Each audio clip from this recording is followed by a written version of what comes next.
Remember the old saying that nothing is certain except death and taxes? Well, taxes are certain for sure, but researchers and leading scholars are now determined to treat death as a disease and to eradicate it. Yeah, I mean, make it possible for you to live 200 or 300 years or forever. Now, this is part one of a two-part program on whether we humans actually have to see death as part of life. We'll look at the scientific research that is being done all over the world and whether, in fact, you or your loved ones can avoid death as we know it. Now, joining me are the co-authors of a new book, The Death of Dying. José Cordeiro from Madrid and David Wood from England. So welcome to both of you. And Jose, I'm going to tell that viewer that you and I met in August of this year down in Madrid at a Liberty conference, and you were running that program, and then you spoke on something, and I was sitting there going, what?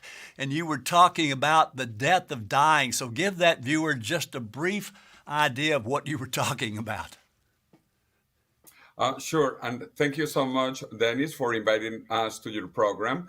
David and I, we have been working on what we call the death of death, and in English. And this is about basically curing aging, reverse aging, and therefore killing death. And my goal in life is to kill death before death kills me. Well, I tell you, you made a great, strong case for it, I must say, even though those of us who are born skeptics are, let's just say, a little more skeptical.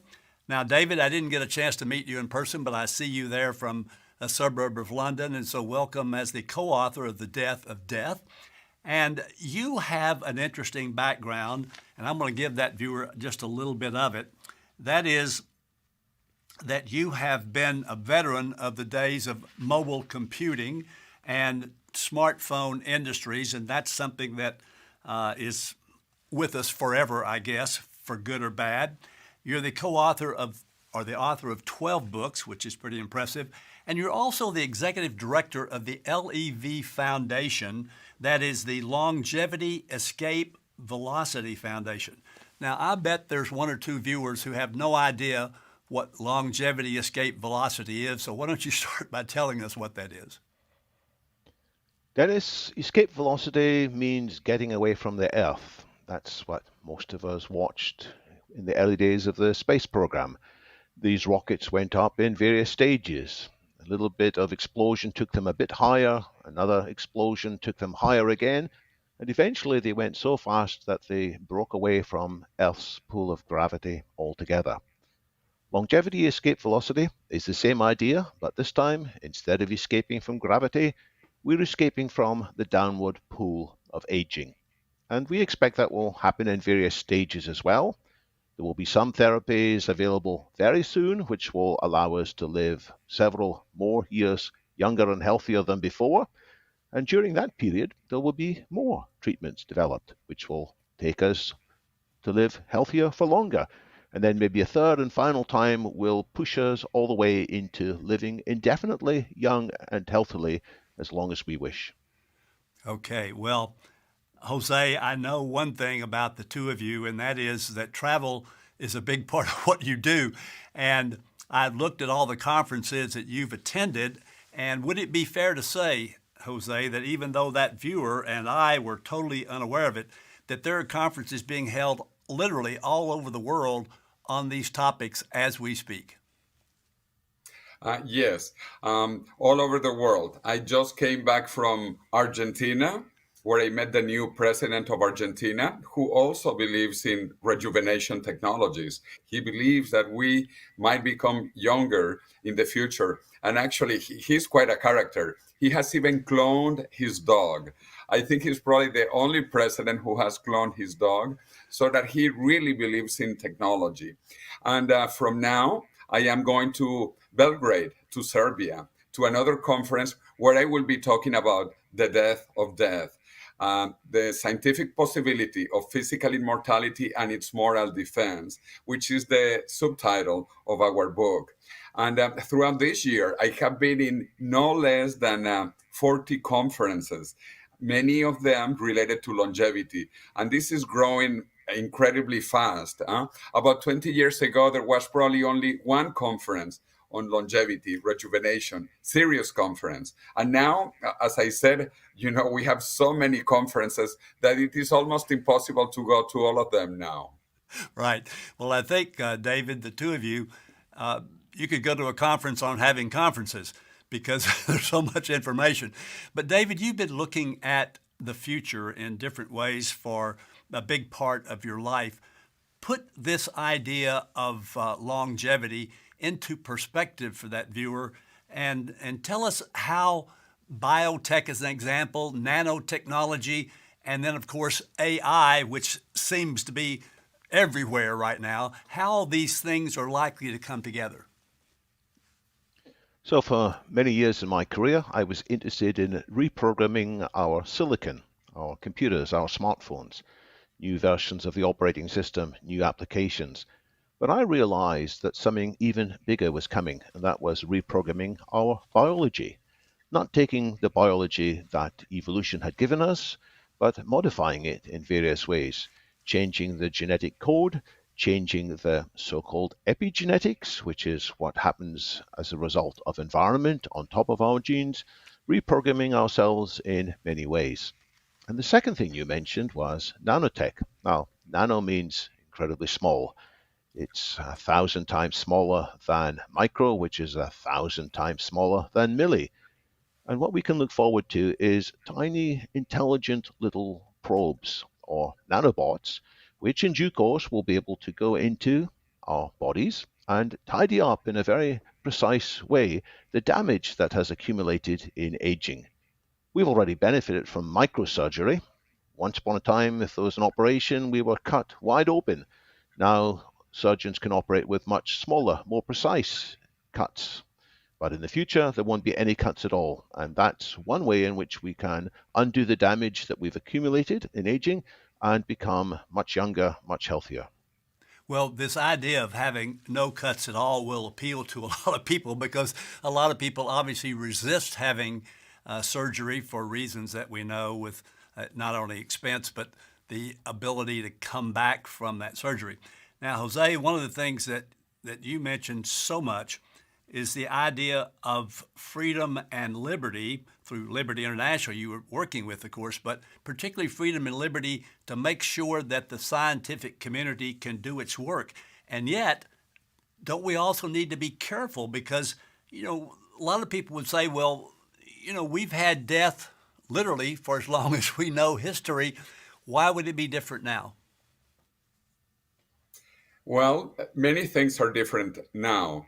For example, until 1961, no human stepped on the moon. And now, finally, humans have been to the moon, and soon we will also be stepping on planet Mars and beyond. And that was impossible until relatively recently. The same with curing diseases. We have been curing more and more diseases, stopping the bad effects of biological damage. And now I think we are very close, about 20 years away from stopping aging and reversing aging, which has been the biggest dream of humanity since we know of. Since the beginning of history, humans were looking for immortality. And finally, now we are very close to make this a reality. Again, it is coming from a dream into science reality. In fact, many science fiction authors talk about immortality, and now science fiction is becoming science reality. Well, David, I know that one of the things that you guys talk about in, I forget which chapter it is in your book, but you talk about what has happened in the last 200 years, the average age of people, depending upon the society and the country and the world, has doubled or so, maybe quadrupled in some particular places. And yet, what I read today is that, especially in America and after COVID, it seems to me that the longevity maybe has either peaked or even has started down a little bit. How do you reconcile that with what you think can become much longer? Well, the big reason people live much longer with the innovations over the last 100 or 200 years was the understanding of the root cause of many of the reasons why people died, namely germs. For a long time, people didn't know that germs existed. They were too small. But with the invention of microscopes and the improvements of microscopes, people could realize, hey, this is why people are catching diseases which are killing people in such large quantities. In the year 1900, why did most people in America die? The top three causes were gastroenteritis, infectious diseases of the digestion system, leading to very unpleasant diarrhea and death. Number two, tuberculosis. And number one, influenza and pneumonia. And people couldn't do much about them for most of history until they understood about germs and then understood about vaccinations and antibiotics. All improvements that stemmed from what we sometimes call the second industrial revolution. Well, we need another boost now. It's not going to be the same stuff as before. We're going to take advantage of the technologies of the fourth industrial revolution, the biotech and nanotech and artificial intelligence that we spoke about. But the main idea is that what kills us now, typically, has, again, a common cause. And that common cause is aging. So why do people catch cancer? A few unfortunate people, sadly, catch it when they're young, but most of the people who get cancer do so because their bodies have become old. It's the same with dementia, it's the same with heart disease, it's the same with stroke. So now what we can look forward to is another wave of dramatic changes. We'll fix aging, and as a result of fixing aging, the average lifespan is going to shoot up again, shoot up so much that we'll even stop measuring it. Well, let me just say that while this sounds a little bit incredible, where were you 50 years ago when it would have helped me is what I'm interested in knowing. Now, Jose, when you talked about in that speech the idea of death becoming a disease and we could solve the disease, there's still a lot of other diseases we haven't solved. You know, we've got the heart issues, which is probably the biggest, cancer, or those are the two biggest right now. And I think you also said that there were really great steps, especially on the cancer side, that the scientific community is looking at. Give us some examples, if you will, of what you see already happening that are going to lead into the projections you guys are making. Yes, I am really optimistic by the incredible advances in biotechnology and the impact on medicine. For example, now that we can sequence the human genome very cheaply, we can compare cancer cells with normal cells in the individual and find the mutations in cancer. Cancer by itself is a fascinating disease because cancer cells become biologically immortal. What does that mean? That they stop aging. Cancer cells do not age biologically. That is why we need to kill them, because they keep on growing, reproducing, and they are eating us up. So cancer really has discovered immortality. And now we are discovering more about biological immortality through cancer. And, cancer cells didn't go to university. They don't even know how to read or write, but cancer cells discovered immortality. So we are very close to understanding the mutations that create cancer. And some companies say that between 5 to 10 years, we will cure most cancers. In fact, maybe using vaccines. The companies that used mRNA technology for COVID are also working on cancer vaccines. So I'm really excited that between 5 to 10 years, we will cure most of cancers. And even more important, we will understand this biological immortality that cancer cells have discovered. So we truly live in the best time to be alive. We are going to be curing cancer and be curing also other diseases, including neurodegenerative diseases and also cardiac diseases, because those are the three main causes of people dying today: cancer, cardiovascular problems, and neurological diseases. And we are advancing exponentially in those three areas. But what David mentioned, which is even more important, is that we understand that cancer is really I mean, aging itself, aging is the center problem because aging is like the mother of all diseases. That is why we need to cure aging, and then we will cure cancer, we will cure neurological diseases, and we will cure cardiovascular diseases. So the main problem, the center problem is aging itself. So aging is a disease, but we believe it is a curable disease, and we will cure in the next 2 decades.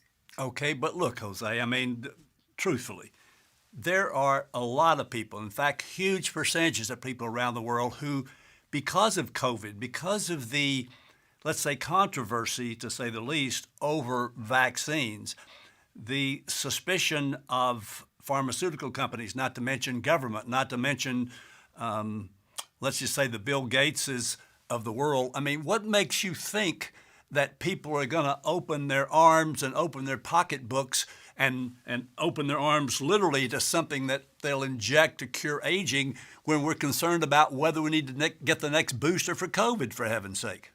Well, the situation will be very different quite soon because the COVID vaccines were experimental vaccines, a new technology, but biology has advanced a lot in the last 3-4 years. So I think we will have better vaccines and other therapies, not just vaccines, other therapies, and we will be seeing the results. We will see that people will stop aging and in fact might reverse aging very soon. So when you see your friends getting younger, you will probably want the same medicine.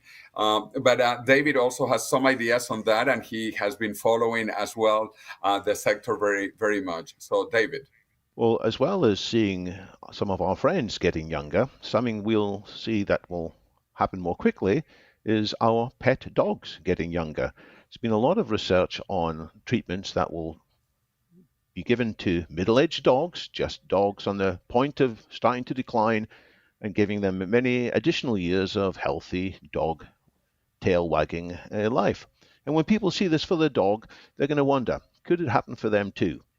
Then how will we know if it's actually working for humans or not? This is where something called measurements of aging become very important, sometimes called biomarkers of aging. It's not how many candles we have on our cake, but it's scanning the state of our muscles, the state of our blood, the state of our mental system to assess our biological age.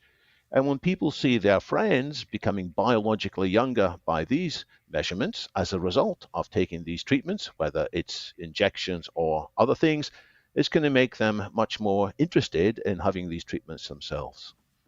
Well, I really like that perspective, David, but here's always the but. You know me, the skeptic. But if, in fact, this aging will stop, let's just say, or even reverse, we can do a lot of things in the short term, but how do we know what the long-term effects of all of these scientific discoveries are going to be? Because by definition, you can't until somebody goes ahead and lives for 50, 60, 70, 80 years longer than they should. What about the negative side effects, David, and how do we deal with that? How do we deal with people like me who say, well, I don't know if I want to do that? Well, we've seen what happened with treatments for infectious diseases. Some people may have said they don't want to take antibiotics because there'll be bad side effects, and sometimes there are, and then we learn, this person doesn't actually cope well with this particular antibiotic, so let's give them this other one instead. And there may well be some issues and complications, but that's what engineering's all about. You get a solution and you keep monitoring it, and if there are issues, then maybe you tweak the dosage levels. You add a second treatment. By the way, I talked about curing tuberculosis. It turns out when people were just given one antibiotic against tuberculosis, this is back, I guess, in the 1940s, maybe 1950s, they had a temporary respite, but then the disease came back often more deadly than before. And it might have been thought, well, you can't overcome it. But it turned out all that was needed was to give 2 antibiotics, or nowadays people get a combination of 3, and that gets rid of the disease comprehensively. So it may well be the same. There will be some surprises and some drawbacks, but Engineering methods can figure out solutions. In any case, I say having these problems is a small thing compared to the terrible situation of today when so many people are losing their ability to live because their brains are deteriorating and their bodies are deteriorating. Let's fix that, and then if there are some side effects, let's deal with these in due course. Well, in this program, I feel like my brain is deteriorating already, Jose. So let me pose this question to you. At what point in a person's life should these things be talked about? In other words, we've got a lot of people who are, shall we say, more than middle-aged like myself, and that seems a bit late, and yet do we pick 20 years old? Do we pick 30? Do we pick 40? Is it something we deal with as we go? I mean, what is the optimum, if there is one, age or physical capability or mental capability in which they should be thinking about this longevity? Okay. Actually, the objective is biological rejuvenation. So it doesn't matter how old you are because biological rejuvenation has already been proven. The Nobel Prize in Medicine of the year 2012, he discovered that we can rejuvenate old cells. So really, it doesn't matter how old you are when we have these therapies available because you will be able to rejuvenate. Talking about older people, which again we will not call them older in the future, even people who are 100 years old. But as for today's standards, my friend Ray Kurzweil, who is a very famous engineer from my alma mater, from MIT, the Massachusetts Institute of Technology, he's 75 years old, and he believes that he will reach longevity escape velocity. In fact, he is the famous person who makes most of these forecasts that we believe are probably right because he has been making forecasts for half a century, and he has been over 80% correct on his forecast for half a century. So it really is incredible. And so Ray Kurzweil, he says that if we make it to 2029 to 2030, we should be able to reach longevity escape velocity. That means we gain 1 year per year we survive. And so we will be living longer and longer, even if it's still aging. And then at the latest, in 2045, Ray Kurzweil says that we will have biological rejuvenation therapies for everybody who wants to be younger. And so again, to answer your question, if people are middle-aged or if they are old by today's standards, he's 75 and he plans to make it. Both David and myself, we are in our early 60s, and we certainly plan to make it. I am not planning to die anytime soon. Well, with your travel schedule, I'm not totally sure about that. So, David, let me pose this to you though, because government seems to get involved in everything.